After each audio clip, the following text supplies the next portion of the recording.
comme un goût de...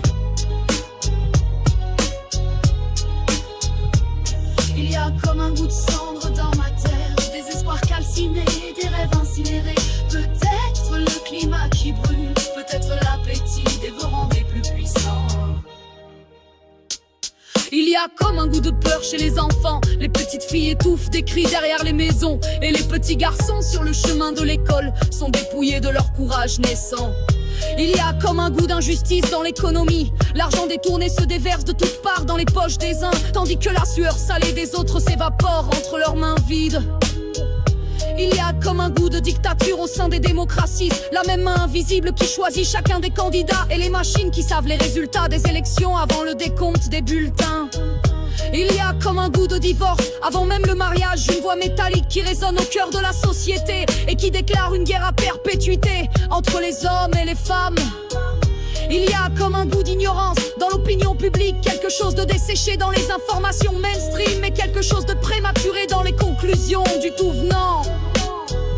Il y a comme un goût de funérailles dans les chants religieux, les hurlements de la foi qui sont des mises à mort de la raison. Et pour que la raison survive, elle doit se cacher dans les livres et dans le murmure de ceux qui essaient encore de réfléchir.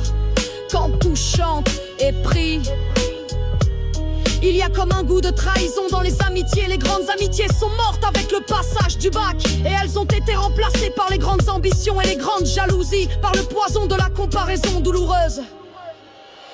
Il y a comme un goût d'envie de meurtre chez les dirigeants politiques, chaque fois qu'ils entendent qu'une intelligence éveillée entreprend de s'exprimer sur les choses de la nation et les choses du peuple, parce que eux, ils ont prospéré sur le sommeil et l'ignorance des masses. Il y a comme un goût de chaos dans l'ordre mondial, des dirigeants de nations qui dirigent avec leur égoïsme individuel et leur égoïsme de groupe, et qui ne réfléchissent que pour chercher les moyens de mieux conserver leur pouvoir et de mieux blinder leur fortune.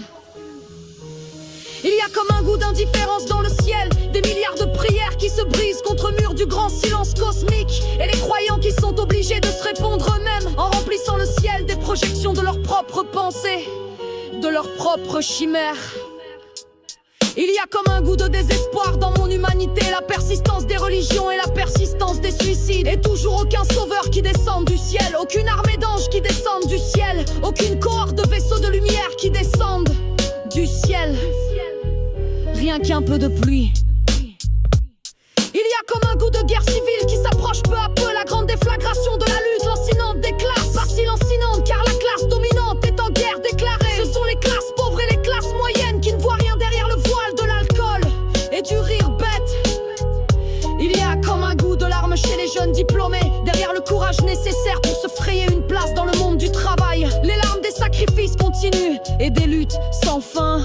Il y a comme un goût de solitude chez les jeunes femmes, conditionnées comme des femmes fortes, mais réduites à des fragmentations psychologiques et à des raideurs psychologiques qui les rendent impropres à des relations saines. Il y a comme un goût de résignation chez les activistes, le peuple qui ne se lèvera jamais comme un seul homme, aucun mot d'ordre qui ne soulèvera quiconque par la seule force de sa pertinence, tandis que l'abrutissement trouve un écho sous chaque toit et dans chaque profil. Il y a comme un goût de révolte dans le rap, la seule musique qui regarde en face les problèmes les plus importants et qui refuse d'annoncer les mêmes âneries que les autres musiques destinées à faire tourner les reins et à faire sautiller les seins. Alors on trouve toujours le temps de chanter et de danser. La vie sur terre est rire et larmes, feu vivant et peur glacée.